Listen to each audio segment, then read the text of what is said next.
Madhyanam, very glad to see you all. God bless you all. మీ అందరికీ ప్రేమ వందనాలు. ప్రభు మిమ్మల్ని దీవించును గాక, ప్రభు తోడుగా ఉండును గాక.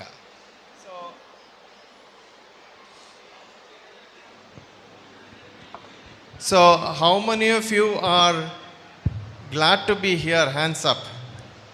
ఇక్కడ ఉండటానికి ఎంతమంది సంతోషంగా ఉన్నారు? మీ చేతులు ఎత్తండి సంతోషంగా ఉన్నోళ్ళు. Oh, praise the Lord. దేవునికి స్తోత్రం. Yesterday we studied or discussed about one person. Do you remember him? నిన్నటి దినాన ఒక వ్యక్తిని గురించి మనం అధ్యయనం చేసాం. ఆ వ్యక్తి పేరు మీకు గుర్తుందా? చెప్పండి. Hanok, yeah. హనోక్ ఆయన పేరు. So one thing which I wanted to ask you is, there are two things which we discussed yesterday. రెండు విషయాలను గురించి హనోక్ జీవితంలో మనం మాట్లాడుకున్నాం. ఆ రెండు విషయాలు చెప్పగలరా?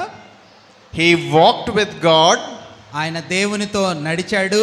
He pleased God.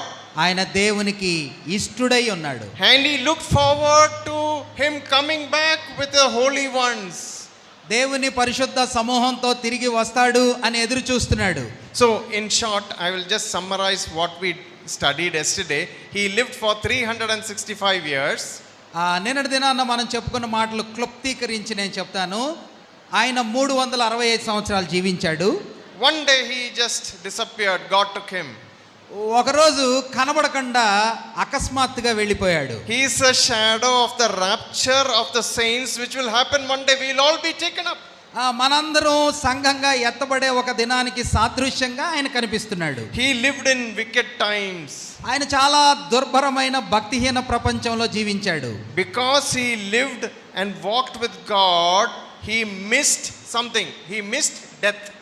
దేవునితో కలిసి నడిచి జీవించిన కారణంగా మరణాన్ని తప్పించుకున్నాడు. He lived in and walked in step with God. దేవునితో కలిసి నడిచాడు.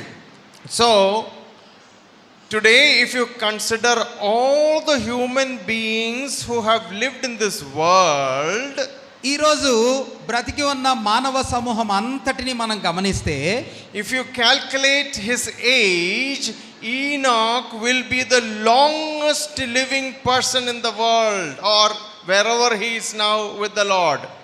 హనోకు ఎక్కడున్నా కానీ భూ ప్రపంచం మీద బ్రతికి ఉన్న వాళ్ళందరితో పోల్చుకుంటే అతి దీర్ఘకాలం జీవించిన వ్యక్తిగా కనిపిస్తున్నాడు. So Elijah was taken up after him. So he is the younger brother of Enoch. ఏలియా హనోకు తర్వాత కొనిపోబడ్డాడు కాబట్టి ఏలియా చిన్న వయస్కుడే, చిన్నోడే హనోక్ కంటే. And we saw that he was an ordinary simple man. ఆయన మనలాంటి సామాన్యమైన సాధారణమైన వ్యక్తి అని మనం గుర్తు చేసుకున్నాం. He was not like big man like Moses. మోషే లాంటి పెద్ద గొప్పోడేం కాదు. He was a simple man who had a simple family. He had wife and children. మనలాంటి సాధారణమైన వ్యక్తి, సాధారణమైన కుటుంబం కలిగి మామూలుగా జీవించాడు. So he pleased God. That's the second thing which we see in Hebrews chapter 11, that he pleased God. Hebrew పత్రిక 11వ అధ్యాయంలో అతను దేవునికి ఇష్టడుగా జీవించాడు అనే మాటని జ్ఞాపకం చేసుకున్నాం. Can I put it in some other way? ఇంకొక రకంగా నేను దీన్ని చెప్పనా? So when God looked at Enoch, God had a smile in his face. హనోకు వైపు దేవుడు చూసినప్పుడు దేవుడు ముఖం మీద నవ్వు ఉంటది. When I please you, you will be happy. నేను మీ మీద సంతోషంగా ఉంటే మీకు ఆనందం కలిగిద్ది. So when God looked at Enoch, he was very pleased and he had a smile on his face when we thought about Enoch. హనోకు వైపు దేవుడు చూసినప్పుడు దేవుని హృదయం ఆనందంతో నింపబడి నవ్వు సంతోషంగా ఉంటాడు ప్రభు. And he walked with God, and he walked in love, and he walked in light. హనోకు దేవునితో ప్రేమలో నడిచాడు, వెలుగులో నడిచాడు. We read from 1 Corinthians chapter 13. How many things are mentioned about love there? Yesterday we studied. How many things? How many remember? కొరింథీ పత్రిక మొదటి పత్రిక 13వ అధ్యాయంలో ప్రేమలో ఎన్ని గుణాలు ఉన్నాయని నిన్న చెప్పుకున్నాం. ఎవరైనా చెప్పండి. Anybody remembers? ఎవరైనా గుర్తుందా? I'll give a present to the one who stands up and says, this is how many. Correct number you have to tell. అందులో ఎన్ని గుణాలు ఉన్నాయో ఎవరైనా లేచి నిలబడి చెప్తే వాళ్ళకు ఒక మంచి బహుమానం నేను ఇస్తాను. You have to stand and tell. Put your మీరు hand, ఒక tell. మీ Yeah. చెయ్యెత్తి లేచి నిలబడి చెప్పాలి. త్వరగా Anybody, చెప్పండి. brother, sister, anybody, stand up and tell. సహోదరులు సహోదరులు ఎవరైనా చెప్పొచ్చు. త్వరగా చెప్పండి, బహుమానం ఉందంట. 16. Correct. You will get a present. చాలా Yeah. Okay, sister, come సంతోషం. and take. Yeah. సహోదరి మీకు So 16 things about love. 16 గుణాలు ప్రేమలో ఉన్నాయని మనం చూసాం. Love has to be kind. Prema దయాళత్వంతో నింపబడింది. Love is not puffed up. Prema ఉప్పొంగదు. Love is giving. ప్రేమ ఇచ్చేదిగా ఉంటది. 16 things. Remember, go and read again. If you miss one, you make a list and see how much your love is out of that 16. 16 గుణాలు ఉన్నాయి. ఇంటికి వెళ్ళి రాసుకొని వాటితో పోల్చుకొని చూడండి. ఏదైనా మీ జీవితంలో కొరతగా ఉంటే దాన్ని పూడ్చండి. And then we talked about activity and attitude. మన జీవితంలో ఉండాల్సిన ఆలోచన ప్రవర్తనను గురించి కూడా మనం చూసాం. So you go to Sunday morning, that is activity. ఆదివారం మందిరానికి వెళ్ళటం అదొక అలవాటు ప్రక్రియ. There is Ballavaram meeting, you go, activity. బల్లారాధనకి వెళ్తాం, అది ఒక కార్యక్రమం. What you are doing is activity.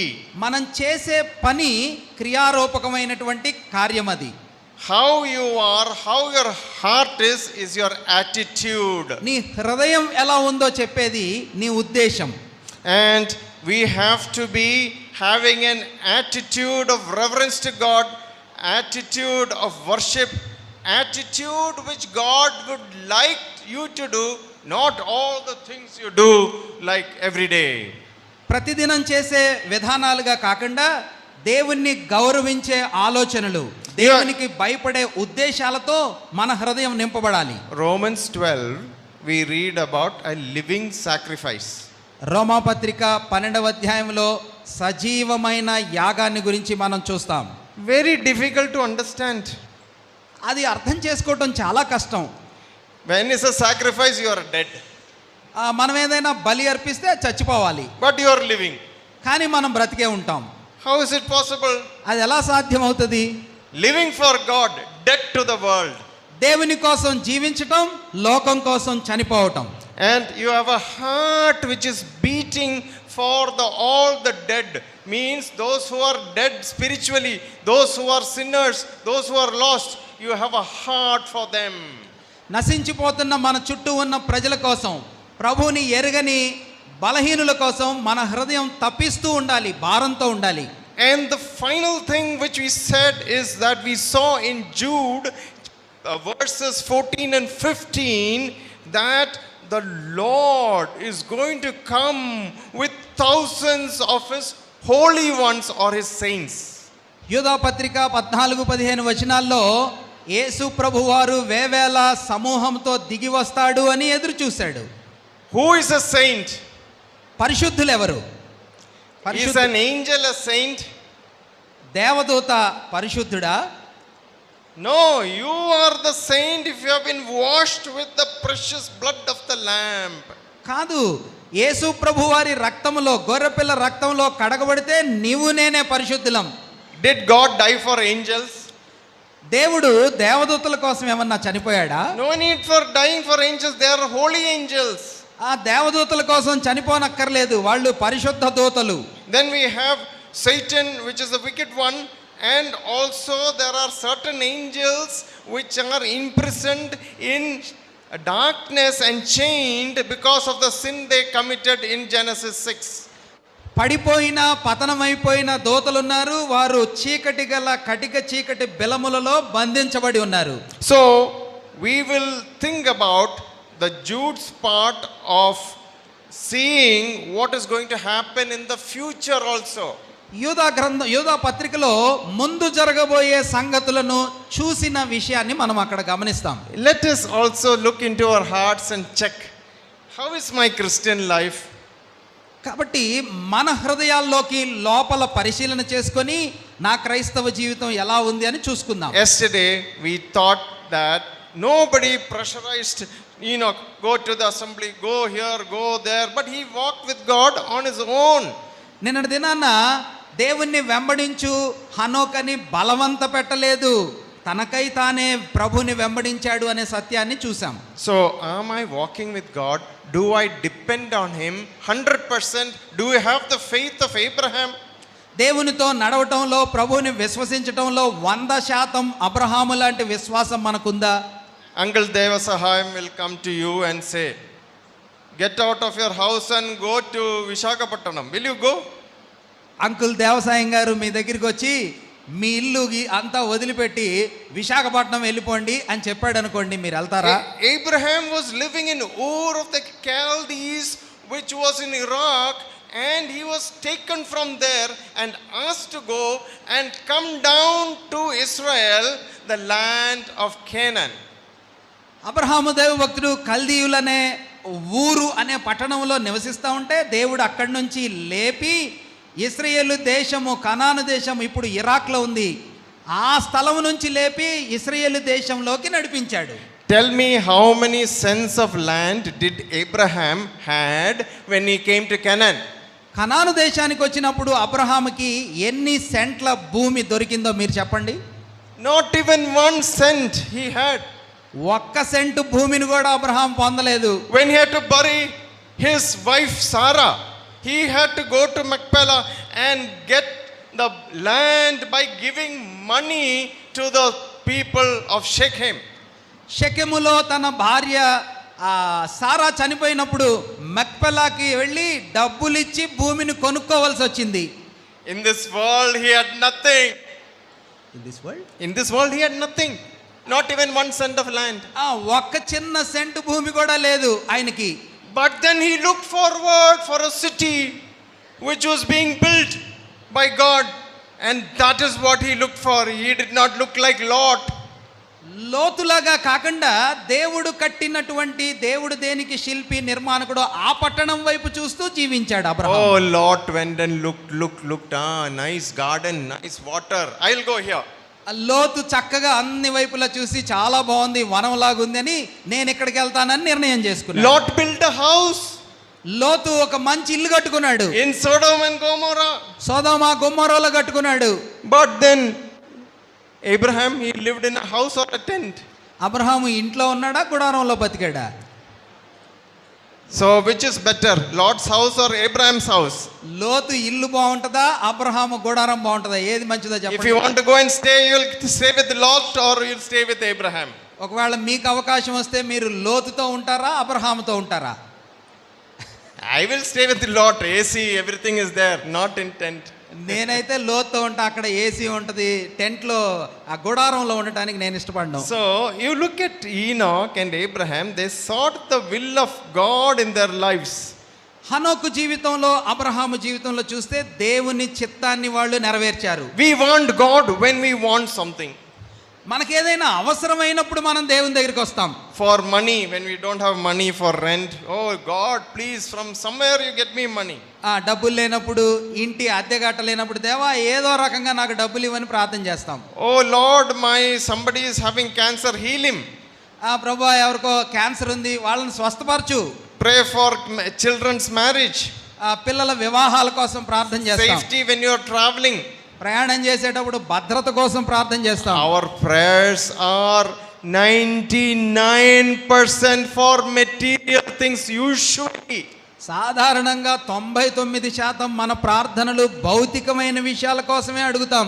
In Matthew 6:33 he says, seek ye first the kingdom of God and his righteousness, and all these things shall be added unto you. మత్తయి సువార్త 6వ అధ్యాయం 33వ వచనంలో మొదట దేవుని నీతిని, రాజ్యాన్ని వెదకండి, అప్పుడు ఇవన్నీ మీకు అనుగ్రహించబడతాయని దేవుడు చెప్పాడు. Many of our older generation, they sought the kingdom of God.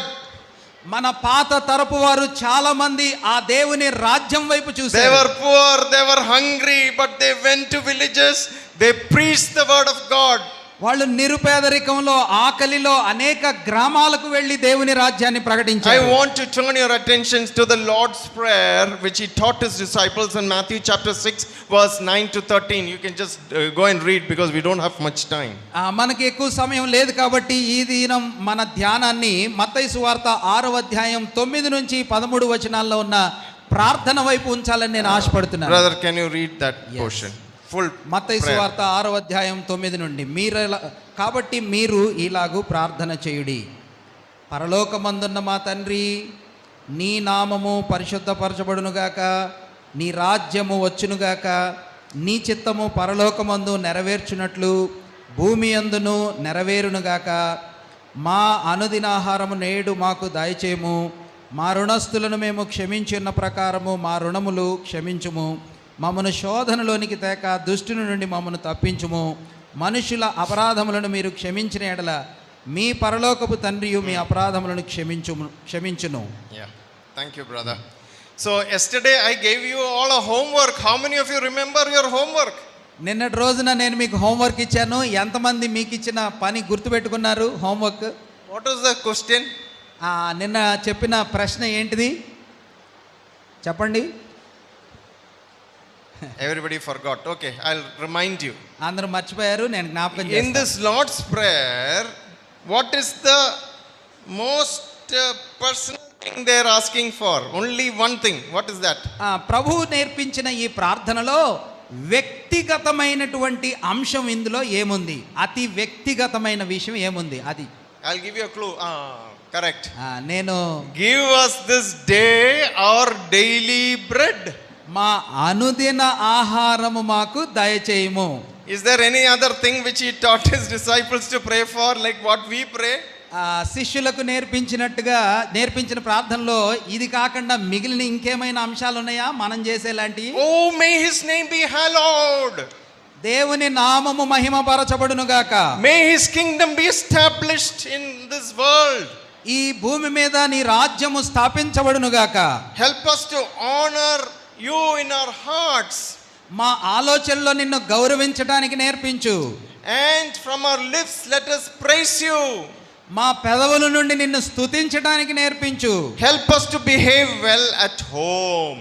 ఇంట్లో చక్కగా ప్రవర్తించడానికి నేర్పించు. It is said of one person said, one sister came to the assembly and said, sir, brother, he is a saint in the assembly but he is a lion at home. ఒక సహోదరి మందిరంలోకి వచ్చి ఇట్లా చెప్పిందంట, సహోదరుడు మా ఆయన సంఘంలో పరిశుద్ధంగా ఉంటాడు కానీ ఇంట్లో సింహంలాగా ఉంటాడని చెప్పిందంట. Lamb in the assembly, lion at home. ఇంట్లోనేమో సంఘంలో గొర్రె పిల్లలాగా ఉంటాడు, ఇంట్లోనేమో సింహంలాగా ఉంటాడు. It can be other way also. కొన్ని సందర్భాల్లో అది మరో రకంగా కూడా ఉండొచ్చు. Tiger at home and a nice person in the assembly. Ladies can also be like that. సహోదరులు కూడా అట్లా ఉండొచ్చు. ఇంట్లోనేమో పులుల్లాగా, సంఘంలోనేమో సాధువుల్లాగా. So one thing we have to understand that we have to raise up his name when we have life on this earth. మనము గుర్తించవలసిన అంశం ఏమిటంటే మనము భూమి మీద జీవిస్తున్నప్పుడు ప్రభు నామాన్ని గణపరచాలి. So here we see about daily bread. He wants us to come every day and to meet him every day so that he can feed us every day, that like he did with manna to the Israelites. మనము ప్రతిదినము మన ఆహారం నిమిత్తమై ప్రభు దగ్గరికి చేరి రావాలి, ఇశ్రాయేలీలు మన్నా కోసం వచ్చినట్టుగా. Our fellowship with God will help us to deliver us from evil. దేవునితో మన సహవాసము అపవాది నుంచి తప్పించేదిగా ఉంటుంది. He is asking for forgiveness of our debts. మన రుణాలను మన్నించమని అడుగుతున్నాడు. And help us to get away from temptation. All young people, old people, everybody will have temptation. యవనస్తులు, పెద్దవారు అందరికీ శోధనలు ఉన్నాయి. శోధన నుండి తప్పించబడటానికి అడుగుతున్నాడు. Till your last breath you will have this problem of temptation because Satan is alive. మన జీవితంలో ఆఖరి శ్వాస వరకు ఈ శోధనలు ఉంటాయి, ఎందుకంటే సాతానుడు ఇంకా బ్రతికే ఉన్నాడు కాబట్టి. And one thing is we have to confess our sins and have daily washing. ప్రతిదినము మన పాపాలని ఒప్పుకుంటూ కడగబడిన అనుభవంలో మనం ఉండాలి. He is faithful and just to forgive if you go to him and say sorry. ఎవరితోనైనా మనం సరిగా లేకపోతే అతని దగ్గరికి వెళ్ళి క్షమించమని అడగాలి. So God also wants us to consider whether we are extending the same forgiveness which we need for our brothers and sisters also. మనకు అవసరంగా ఉన్న క్షమాపణ మన ఇతరులతో కూడా మనం పంచుకోగలమా లేదా అని దేవుడు మనల్ని చూస్తున్నాడు. So tell me an example of forgiveness which we see in the Bible. One instance. ఏదైనా బైబిల్ గ్రంథంలో క్షమాపణను సూచించే ఒక మంచి ఉదాహరణ మీరు చెప్పండి. క్షమాపణను గురించి చెప్పే ఉదాహరణ. What happened to the thief on the cross? The last minute before he was going to die, he asked for forgiveness and Lord granted. సిలువ మీద ఉన్న దొంగ ఆఖరి క్షణంలో ప్రభువా నన్ను క్షమించమన్నాడు, దేవుడు క్షమించాడు. So I will tell you 4 words which will deal with forgiveness, starting with R. R అనే అక్షరం మీద క్షమాపణకు సంబంధించిన 4 పదాలని నేను మీకు చెప్తాను. One is re-examination. ఆర్ అంటే మనల్ని మనము మరొకసారి పరిశీలన చేసుకోవటం. So when somebody hurts you, we should find and re-examine the severity and the extremity of the offense. ఎవరైనా మనకి అపకారం చేసినప్పుడు దాని వలన కలిగే గాయాన్ని మనం జాగ్రత్తగా పరిశీలన చేసుకోవాలి. Proverbs 19:11 says, it is our glory to overlook an offense. సామెతల గ్రంథం 19:11 brother. 11వ అధ్యాయం 19వ అధ్యాయం 11వ వచనం ఏం చెప్తుందంటే తప్పులు క్షమించుట అట్టివానికి ఘనతనిచ్చును అని చెప్తుంది. Do you forgive? You have a forgiving habit? మనకి క్షమించే అలవాటు ఉందా? Or you say, I will show you. లేదంటే నేను నీ సంగతి చెప్తా అంటామా? But God says, leave it. Revenge is mine. వదిలిపెట్టండి, తీర్పు తీర్చటం నా పని అంటున్నాడు ప్రభు. And love covers a multitude of sins. Peter said that, 1 Peter 4:8. Love covers multitude of sins.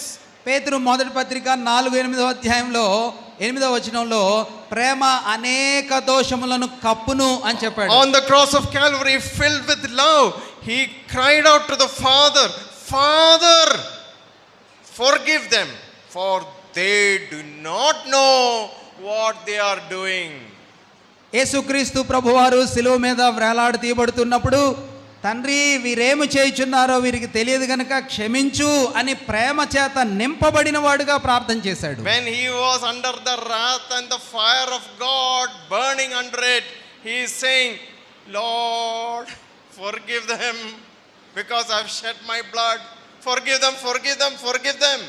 దేవుని యొక్క తీర్పు, దేవుని యొక్క ప్రచండమైన కోపం క్రింద ఆయన మండుతూ ఆ వేదన చెందుతూ తండ్రి వీరిని క్షమించండి క్షమించండి అని ప్రార్థన చేశాడు. The second word is resolution. ఆ మంచి తీర్మానాల్ని మనం చేయటం. So we need to resolve a problem which happened with the Lord and with that other soul also. మనకేదైనా అపరాధం జరిగితే అది దేవునితోనూ మనుషులతోనూ మనం సరి చేసుకోవాలి. So it has to be mutual. అది రెండు వైపులా మేలు కలిగించేదిగా ఉండాలి. And we see how the Lord had the resolution for so many problems. దేవుడు ఏ రీతిగా అనేకమైన సమస్యలకు సమాధానాన్ని ఇచ్చాడో మనం గమనించవచ్చు. The woman was caught in adultery.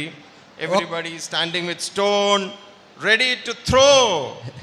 ఒక స్త్రీ పాపములో పట్టబడి ప్రభు ముందు నిలవబెట్టబడింది. అందరూ రాళ్ళు పట్టుకొని ఆమెను కొట్టాలని సిద్ధంగా ఉన్నారు. Jesus put his finger on the ground and was writing and said, he who does not have sin cast the first stone. ప్రభువారు వేలితో వంగి ఏదో రాస్తూ మీలో ఎవరిలో పాపం లేదో మొదట రాయి వేయండి అని చెప్పాడు. He resolved the problem. All the stones were left down. They all went home and Jesus told the lady, you sin no more. That was a resolution. యేసు ప్రభువారు చేసినటువంటి మంచి పరిష్కారం ఏంటంటే ఆయన అందరూ రాళ్ళు విడిచిపెట్టి వెళ్ళిపోయారు, ఆయన ఒక్కడే ఉన్నాడు. అమ్మా ఇక ఎన్నడు పాపం చేయకు, సమాధానంతో వెళ్ళమని చెప్పాడు. The third one is reconciliation. మూడవ విషయం ఏమిటంటే తిరిగి మన జీవితాన్ని పునరుద్ధరించుకోవటం. So reconciliation means being okay with each other. ఇతరులతో మనం సమాధాన పడటం, ఒకరితో ఒకరు సమాధాన పడటం. We fight a lot. మేము బాగా పోట్లాడుకుంటాం. Somehow we became friends and we go and have a cup of coffee in the nearest hotel. ఏదో రకంగా మేము కలిసిపోయి మాకు దగ్గరలో ఉన్న హోటల్ దగ్గరికి వెళ్ళి కలిసి చక్కగా కాఫీ తాగుతాం. But after that I go say, oh, he's a very bad man, he's a very bad man, he's not good man, he's bad man. That means there is no reconciliation. తాగి వెళ్ళిన వెంటనే ఈయన మంచోడు కాదు, ఈయన చెడ్డోడు అనుకుంటా వెళ్తే అది నిజమైన సమాధానం కాదు. So the best thing of reconciliation was with the prodigal son coming to his father whom he had sinned and against the father, and they were reconciled.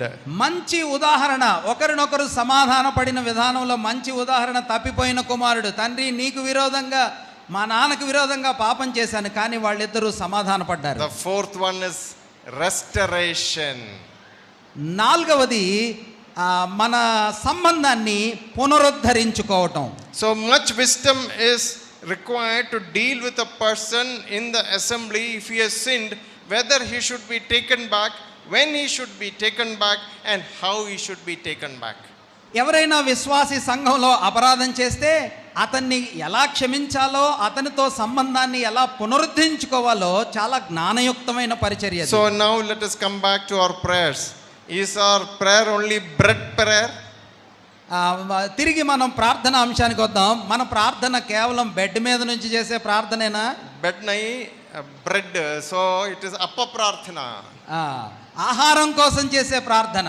So let us live a life which is having love and forgiveness, and live for the Lord humbly, as we are not great people, and He will lift us up when we are humble. దేవుని కొరకు మనం నమ్మకంగా, దీనంగా, ప్రేమ, సమాధానం అనే విషయాలతో జీవిద్దాం. మనమేమి పెద్ద గొప్పవారం కాదు. దేవునిలో దీనులంగా ఉన్నప్పుడు ప్రభు మనల్ని హెచ్చిస్తాడు. Walking with God is the business of a lifetime. దేవునితో నడవటం అనే ప్రక్రియ జీవితం అంతటికీ చెందినది. It is not the performance of 1 hour. అది 1 గంట చేసే పని కాదు. You know, you go and see a cricket match, IPL, how many hours? 2 or 3 hours, they bowl, bat. It is not like that. It is not a performance of 1 hour, 2 or 3 hours. It is the performance of a lifetime. 1 గంట 2 గంటలు cricket match చూసినట్టుగా, IPL match చూసినట్టుగా జరిగేది కాదు. ఇది దేవునితో నడవటం, ఇది జీవితం అంతటిలో జరగవలసిన ప్రక్రియ. And we see lot of people who lived like Enoch in our world, and we know of so many people who did so many good things also like Enoch. మన తరములో హనోకులాగా ప్రభుతో జీవించిన భక్తులు ఎన్నో గొప్ప కార్యాలు చేయటాన్ని మనం చూడొచ్చు. Enoch lived a very short life compared to his fathers. He lived 365. Everybody else like Methuselah lived for 969. తన తండ్రి తరముతో పోల్చుకుంటే హనోకు చాలా తక్కువ రోజులు జీవించాడు, 365. మెతూషల వాళ్ళందరూ 969 సంవత్సరాలు బ్రతికారు. Oh, lived and died, lived and died, lived and died. But he lived and lived and lived. అందరూ ఆయన బ్రతికాడు, చనిపోయాడు, పుట్టాడు, చనిపోయాడు అలా కనిపిస్తుంది. కానీ హనోకు నిరంతరం బ్రతికే ఉన్నాడు. It does not matter how long you live. మీరు ఎంత కాలం జీవిస్తారో విషయం కాదు. What matters is how you live. కానీ మీరు ఎలా జీవిస్తున్నారో అనేదే ప్రాముఖ్యమైన విషయం. As a missionary who was in Malvalli in Karnataka, he came and started the work in Karnataka in Malvalli when he was 29 years old.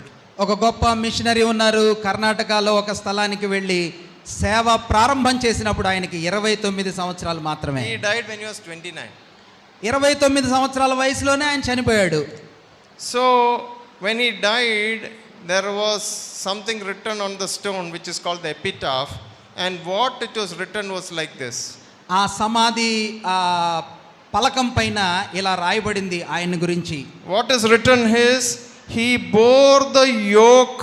Yoke means the yoke of Christ, and died at the age of 29. దాని మీద ఇలా రాయబడింది, ఈయన ప్రభువు యొక్క కాడి మోస్తూ 29 సంవత్సరాల వయసులో చనిపోయాడు అని రాయబడింది. Now you go to that place. మీరు ఆ స్థలానికి వెళ్తే So blessed, there is a girls' home, boys' home, there's a school, everything. Just because he came from England, came there, worked there, and died at సేవ చేసి 29 సంవత్సరాల వయసులో చనిపోవటం వలన గర్ల్స్ స్కూల్, బాయ్స్ హోమ్, అనేకమైన పరిచర్యలు అక్కడ స్థాపించబడటానికి కారణమైనాడు. So we see that very little is written about Enoch, some 9 verses. But David and all, there are big books written after them. కాబట్టి దావీదులాగా ఆయన గురించి అనేకమైన విషయాలు రాయబడలేదు, కానీ హనోకు గురించి కేవలం ఒక 9 వచనాలు మాత్రమే రాయబడ్డాయి. So if God writes your history book, ఒకవేళ దేవుడు మిమ్మల్ని గురించినటువంటి చరిత్ర పుస్తకంలో రాస్తే, will he write that, brother, you sister, you lived, walked and pleased God, and he looked forward to the coming? మీ గురించి మీరు దేవునితో నడిచారని, దేవునికి ఇష్టలుగా ఉన్నారని, ప్రభు రాబోతున్నాడని ఎదురు చూశాడని మన గురించి రాయగలడా? Psalm 48 says, I delight to do thy will, O God, yea, thy law is within my heart. 48వ కీర్తనలో దేవా నీ చిత్తము నెరవేర్చడానికి నాకు సంతోషమైంది అని భక్తుడైన దావీదు చెప్పటాన్ని మనం చూస్తాం, కోరహు కుమారులు చెప్పటాన్ని చూస్తాం. And we have to live like 1 Thessalonians 2:4 says, not as pleasing men, but as pleasing God. మనుషులను సంతోషపెట్టడం కాదు, దేవుణ్ణే సంతోషపెట్టాలి అని భక్తుడు కొలస్సై పత్రికలో చెప్పటాన్ని చూస్తాం. So in Galatians 1:10 Paul says, if I am going to please men, I should not be a servant of Christ. గలతీ పత్రికలో భక్తుడైన పౌలు అంటున్నాడు, నేను మనుషులను సంతోషపెట్టువాడనైతే దేవుని దాసుడను కాను అంటున్నాడు. Today I read a message which came to me. If you are not killed in the pulpit, or if nobody is throwing stones at you, you are not preaching the right gospel. ఈరోజు నేను ఒక message చదివాను, ఆ pulpit మీద ఎవరు నీ మీద రాళ్ళేకపోతే, pulpit మీద నువ్వు చచ్చిపోకపోతే నువ్వు నిజమైన సువార్త చెప్పట్లేదు అని దాని అర్థం అని చెప్పారు. Today's gospel is receive the Lord Jesus Christ in your heart, you will go to heaven. That's all, finished. ఈ నేటి దినాల్లో సువార్త ఎలా ఉందంటే, యేసు ప్రభువాన్ని స్వీకరించండి మీరు పరలోకానికి వెళ్తారు, అంతే, అయిపోయింది. You have to say the wages of sin is death. All have come short of the glory of God. If you don't receive the Jesus Christ, you will go to hell where there is everlasting fire, and you will be having company with Satan and his angels. పాపం వల్ల వచ్చే జీతము దేవుని మహిమ నుండి అందరూ తక్కువగా ఉన్నారు. నువ్వు చచ్చిపోతే తీర్పు ఉంది, నరకానికి వెళ్తావు, సాతానుతో మంటల్లో ఉంటావు అని చెప్తున్నామా? There is acceptance, there is confession, there is living. ఆ దేవుణ్ణి స్వీకరించటం, ఆయన కొరకు జీవించటం అనే అంశాలు. When we accepted our Lord as our Savior, that's the day where we are born again. And from that day, we have to live, walk, please, and look forward for His coming. మన జీవితంలో ప్రభుని స్వీకరించి అంగీకరించిన రోజు నూతన జన్మ పొందిన రోజు. అక్కడి నుంచి ప్రభుతో నడుస్తూ ఆయన్ని సంతోషపెడుతూ పరలోకం వైపు ఎదురు చూడాలి. You may say, oh, Enoch, he was like a sannyasi. మీరు ఇలా అనొచ్చు, అలాగైతే హనోకు ఒక సన్యాసి లాంటి వాడు అని చెప్పొచ్చు. No sannyasi, he had wife, he had children, and he had all the people who were part of his family. He had responsibility of the family. ఆయనేమి సన్యాసి లాంటి వాడు కాదు, భార్య ఉంది, పిల్లలు ఉన్నారు, బాధ్యతలు ఉన్నాయి, కుటుంబం ఉంది. He was not like John the Baptist. John the Baptist was a recluse. బాప్తిస్మిచ్చే యోహాన్ లాంటి వాడు కాదు. బాప్తిస్మిచ్చే యోహానికి పెళ్లి కాలేదు కదా. So he had, like other parents, he had responsibilities of his parents, taking care of their children, that the children fear the Lord. Everything he had to do when he was walking with God. హనోకు దేవునితో నడుస్తున్నప్పుడు ఆయనకి పిల్లలు ఉన్నారు, తల్లిదండ్రులుగా ఆయన బాధ్యత ఉంది, పిల్లలు దేవునికి భయపడేలాగా నేర్పించాడు. His religious profession was really tested by his duties as a family man. భక్తి జీవితంలో పెద్ద సవాల్ ఏంటంటే కుటుంబంలో పిల్లల్ని పెంచటంలో తెలుస్తుంది. Now there is another point in walking. Can Amos says in chapter 3 and verse 3, can two walk together except they are agreed? సమ్మతింపకుండా ఇద్దరు కూడి నడుతురా అని ఆమోస్ గ్రంథం 3:3లో చెప్పబడింది. You don't walk with enemies, right? మన శత్రువులతో మనం కలిసి నడవలేం కదా. You walk with agreed friends. మనతో సమ్మతించే వ్యక్తులతో, స్నేహితులతో మాత్రమే కలిసి నడవగలం. After 10 days, the friendship grows. 10 రోజుల తర్వాత మన స్నేహం పెరిగిద్ది. So the crisis through which he passed in his life made him get away from the wicked people and start cultivating his companionship with God. దేవునితో కలిసి నడవటంలో లోకానికి దూరమయ్యాడు, దేవునికి దగ్గరయ్యాడు. And there are 2 points on the walk when we consider the walk of Enoch. హనోకు యొక్క నడతని మనం పరిశీలన చేసినప్పుడు 2 సత్యాలను నేర్చుకోవచ్చు. One is, when you are walking, you need to have a direction. మనం నడిచేటప్పుడు మనకి దిశ ఉండాలి. When you go for a morning walk, you walk straight. You don't walk like this, then this, like this. No, you walk with a direction.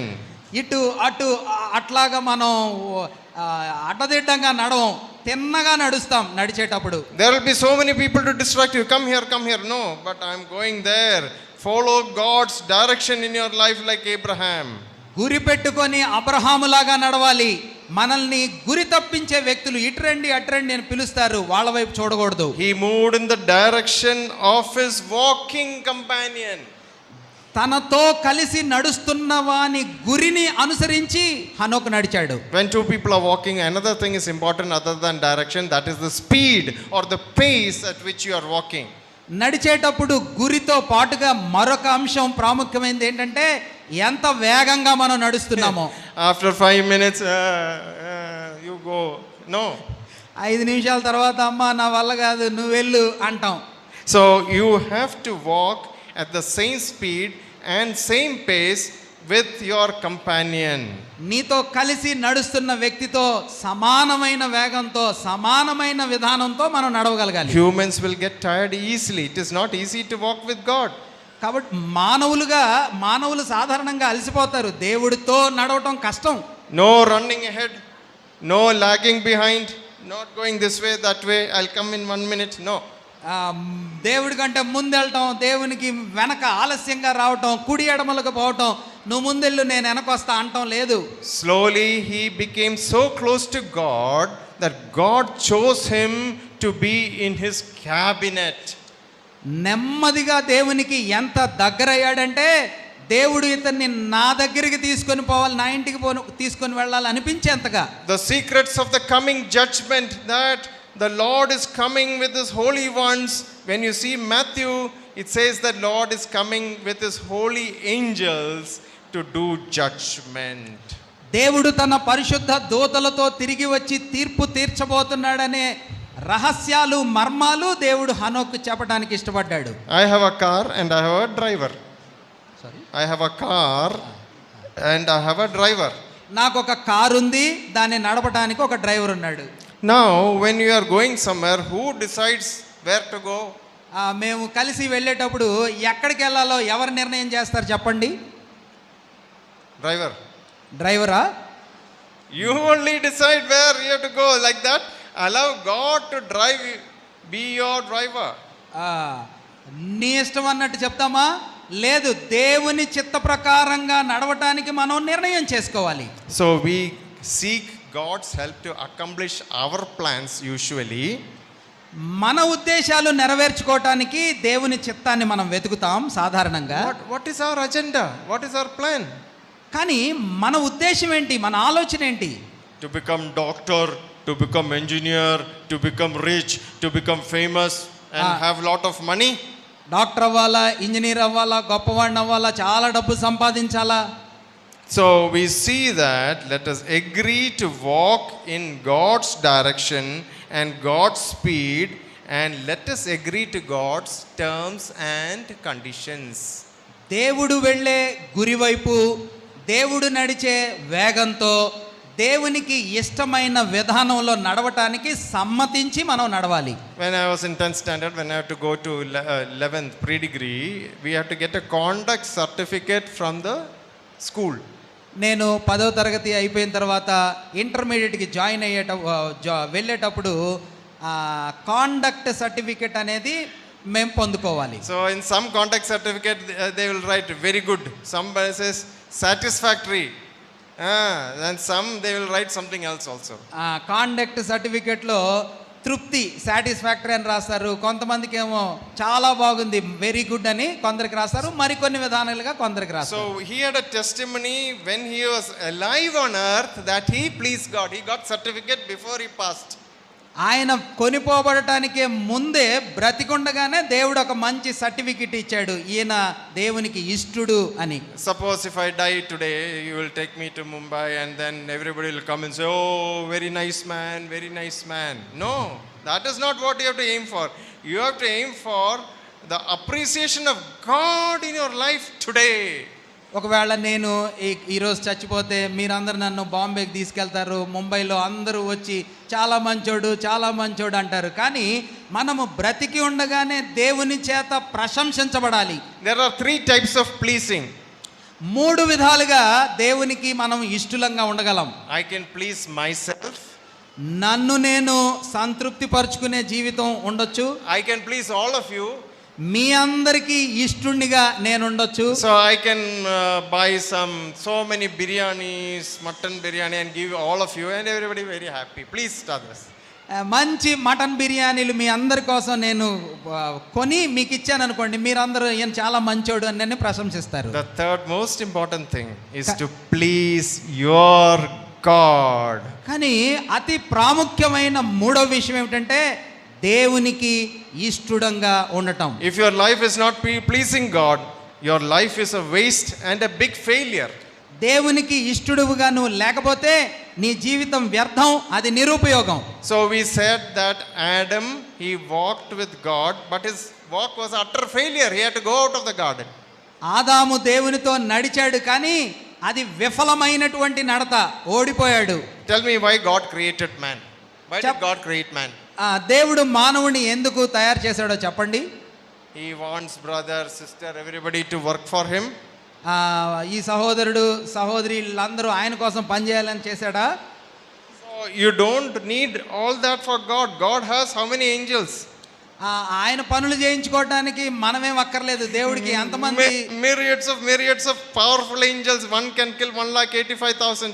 He has so many people to work for him. He doesn't need you and me, but he has chosen you to serve him. ఆయనకి సేవ చేయించుకోవడానికి మిలియన్ల దేవదూతలు ఉన్నారు, వాళ్ళ ద్వారా ఆయన చేయించుకుంటాడు, కానీ ఆయన కొరకు మనల్ని తయారు చేసుకున్నాడు. But why did God create man? God created man to have fellowship with man. మానవునితో సహవాసం కావాలని దేవుడు ఎందుకు కోరుకుంటున్నాడు? So when you say fellowship, the chief end of man is to give God company.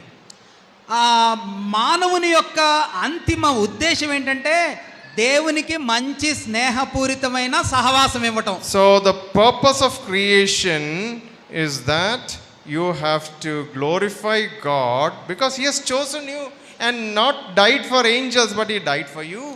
దేవుడు మనల్ని సృష్టించటంలో ఉద్దేశం ఏంటంటే ఆయనను మనం మహిమపరచాలని. ఆయన దేవదూతల కోసం చనిపోలా, మన కొరకు చనిపోయాడు. So if you have a good watch, it has got a nice color, nice alarm, nice light. In the night you can see at 2 o'clock, this is like 2 o'clock.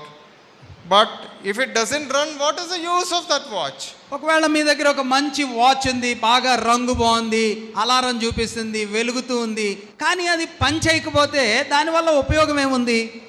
I came in a nice red car this morning, nice paint, a nice driver, everything nice, everything good. Paint is good, tire is good, AC is good, everything is good. But if it doesn't run, what is the use of that car? ఈరోజు నేను కార్లో వచ్చాను, రంగు బాగుంది, AC బాగుంది, చాలా బాగుంది, అంతా బాగుంది, కానీ అది నడవకపోతే, పని చేయకపోతే దానివల్ల ఉపయోగం ఏముంది? The car was meant to run and you were made to please God. Car నడవటం కోసం తయారు చేయబడింది, నువ్వు దేవునికి సంతోషం కలిగించటం కోసం తయారు చేయబడ్డావు.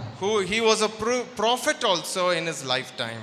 ఆయన ఒక గొప్ప ప్రవక్తగా కూడా తన జీవితంలో జీవించాడు. There were many people who were against him, but his message was, there is a judgment which is coming.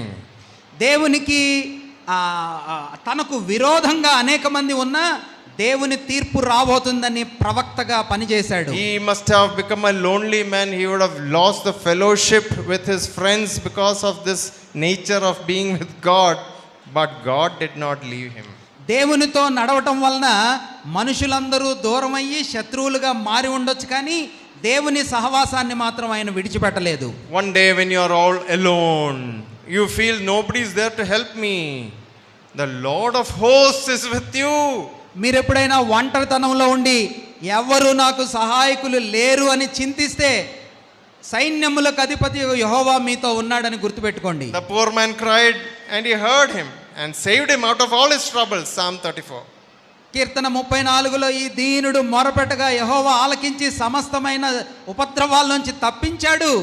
You have the divine power. You have the divine power మీకు to face any difficulty. మీ జీవితంలో ఏ విధమైన కష్టాన్నైనా ఎదుర్కొనే దైవ శక్తి మీకు ఉంటుంది. Our house, our car, our pension, our salary is no use if we are not walking and pleasing God. మీ ఇల్లు, మీ సంపాదన, మీ ఆస్తులు దేవునితో కలిసి మనం నడవకపోతే వాటికి ఏమీ విలువ లేదు. So before we close, I just want to touch upon what is he prophesied that he is going to come with the holy ones, and what Matthew we read that he came with his is going to come with his angels. Matthew 25 and Jude 14-15. Okay. మత్తయి సువార్త 25వ అధ్యాయంలో ప్రభువు తన దూతలతో వచ్చి చేయబోయే తీర్పును గురించి యోధా గ్రంథంలో చెప్పబడినటువంటి హనోకు ప్రవచించిన తీర్పునికి మధ్యలో సంబంధాన్ని మనం చూద్దాం. The next best thing which is going to happen to you is not your marriage, your son's marriage, nothing. It is coming of the rapture, when the Son of Man will come in air to take us and snatch us to be with him forever. మన ముందు త్వరలో జరగబోయే ప్రక్రియ మీ పిల్లల వివాహాలు, మీ కొడుకుల పెళ్లిళ్ళు కాదు. దేవుని కుమారుడు త్వరగా దిగి వచ్చి మనందరినీ కొనిపోయే సంఘటన జరగబోతుంది. The church will be taken. 1 Thessalonians chapter 4, you read that. మొదటి తెస్సలోనికే పత్రిక 4వ అధ్యాయంలో సంఘము ఎత్తబడుతుంది, మనం చదువుతాం. And we are going to be caught up, and he'll call, come up here, and all of us suddenly, there will be only the people who are born again who are going out of this hall, and we will go like the songwriter sings, going across galaxies, and what a flight it will be. ఇక్కడికి ఎక్కి రమ్ము అని చెప్పబడినట్లుగా సంఘము అకస్మాత్తుగా ప్రభు దగ్గరికి కొనిపోబడుతుంది. ఈ విశ్వమంతటిని ఛేదించుకొని విశ్వాసులు దాటిపోతారు. అది ఎంత గొప్ప ప్రయాణం. This will happen before the great tribulation and the time of great tragedy in this world. We will be taken up. ఈ భూప్రపంచం మీద జరగబోయే మహాశ్రమలకు ముందే ఈ సంఘం ఎత్తబడుతుంది. The first coming was in the manger. మొదటి రాకడ పశువుల పాక దగ్గరకు జరిగింది. The second coming will be as judge. His leg will touch the Mount of Olives and it will be split into two. That is the second coming, which will happen after the tribulation period and after rapture. సంఘము ఎత్తబడిన తరువాత రెండవ రాకడ ఒలీవల కొండ మీదకి ప్రభు కాలు పెట్టబోతున్నాడు. ఆ పర్వతం రెండుగా విభజించబడబోతుంది. The second coming, Christ is coming back with his church to set up his kingdom on the earth. దేవుని యొక్క రెండవ రాకడ తన సంఘముతో దిగివచ్చి ఆయన రాజ్యాన్ని స్థాపించబోతున్నాడు. So we think that heaven there and all those things, but during the millennial reign of Christ, after that there is a new heaven and the new earth. మనం క్రొత్త ఆకాశం క్రొత్త భూమి అనుకుంటున్నాం. దేవుని యొక్క 1000 ఏండ్ల పరిపాలన తరువాత నూతన ఆకాశం నూతన భూమి వస్తాయి. It is like a spaceship which will come down to this earth and he will rule. And first in the millennium he will rule in Jerusalem. ఆయన మొదటి దిగి వచ్చినప్పుడు యెరూషలేములో తన సింహాసనాన్ని స్థాపించి భూప్రపంచాన్ని పరిపాలిస్తాడు. So when the Son of Man comes in his glory and the angels with him, when he shall sit on his glorious throne. దేవుని కుమారుడైన యేసు ప్రభువారు తన దూతలతో మహిమతో దిగి వచ్చినప్పుడు ఆయన యెరూషలేము నుండి రాజ్యపాలన చేస్తాడు. So I just want you to I want to conclude like this. దీన్ని నేను ఇలాగా క్లుప్తీకరించాలనుకుంటున్నాను. There are thrones in heaven. పరలోకములో దూతలు ఉన్నారు. But there is a throne which will be established in Jerusalem. కానీ యెరూషలేములో కూడా ఆయన సింహాసనం స్థాపించబడుతుంది. Now the Lord Jesus Christ is at the right hand of the majesty on high, seated at the right hand of the Father. That is the throne of heaven. పరలోకములో ఉన్న దేవుని సింహాసనానికి కుడిపార్శ్వమున యేసు ప్రభువు వారు ఉన్నాడు ఇప్పుడు. And there is a throne which will be set up in Jerusalem. కానీ ఆయన సింహాసనము భూమి మీద యెరూషలేములో స్థాపించబడబోతుంది. Abraham had to leave his country. Abraham ఆ దేశాన్ని విడిచిపెట్టి వెళ్ళాడు. And it was promised in Genesis chapter 13 that the land will be given to him and his seed. Abraham సంతానానికి ఆ భూమిని వాగ్దానం చేసిన సత్యం 13వ అధ్యాయంలో కనిపిస్తుంది. So who was the seed of Abraham? Can anybody answer? Abraham యొక్క సంతానం ఎవరు? ఎవరైనా చెప్పండి. Not seeds, seed. సంతానములు కాదు, సంతానము.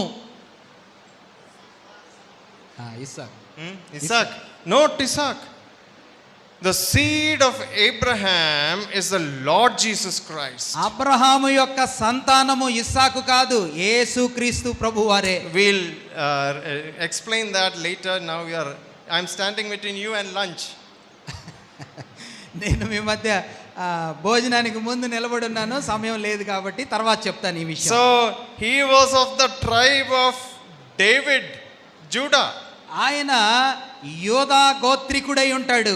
So he was also the seed of David. కాబట్టి దావీదు సంతానమునకు చెందినవాడు కూడా అయి ఉంటాడు. So the seed will be given the kingdom and the land which he promised to Abraham. అబ్రహామునకు వాగ్దానం చేయబడినటువంటి ఆ దేశము, ఆ సింహాసనము ఆయనకి ఇవ్వబడింది. So in conclusion, there will be a throne in this Jerusalem, and we will see, and all the nations will go and worship him. And what will be the maximum age who you can live in the millennium? కాబట్టి ముగింపులో దేవుడు తన సింహాసనాన్ని యెరూషలేములో స్థాపిస్తాడు. ఎంత దీర్ఘమైనటువంటి వయస్సు ఆ సమయంలో ఉంటుందో మీరు చెప్పగలరా? Canaan was a bad country, full of wicked Canaanites and all in the land. Girgashites, Jebusites, all those sites, parasites. Israel దేశం మంచి దేశం కాదు. అక్కడంతా యెబూసీలు, పెరుజీలు, కనానీలు వీళ్ళందరూ ఉంటారు. అంతా పారాసైట్స్ లాగా ఉంటారు. So we all are seeking for the city which is going to come. కాబట్టి మనందరము రాబోయే ఆ పట్టణం వైపు చూస్తూ ఉన్నాం. The king will reign and we will be reigning. రాజుగారు పరిపాలన చేస్తాడు, మనము కలిసి ఏలతాం. The Jews, there will be a remnant which will be saved. యూదులలో నుంచి శేషించబడిన వ్యక్తులు ఉంటారు. They will look upon to him whom they have pierced. ఆయనను పొడిచిన ఆయన వైపు వారు చూస్తారు. They will say, Lord, sorry. వాళ్ళందరూ అయ్యా ప్రభువా మమ్మల్ని క్షమించమని ఏడుస్తారు. They will cry. దుఃఖపడతారు. There will be the Old Testament saints which are resurrected. పాత నిబంధనలోని భక్తులు పునరుద్ధానులు అవుతారు. There will be the New Testament saints which will be there. క్రొత్త నిబంధనలోని విశ్వాసులు కూడా అక్కడ ఉంటారు. And there will be people who have saved after the time of tribulation. మహాశ్రమల కాలంలో నుంచి రక్షించబడిన విశ్వాసులు అందులో ఉంటారు. There will be people with physical bodies, and there will be people like us who are coming back with him with glorified bodies. కొందరు భౌతికమైన శరీరాలతో పరలోకము నుండి దిగి వచ్చిన మన వంటి కొందరు మహిమా దేహాలతో కలిసి ఉంటారు.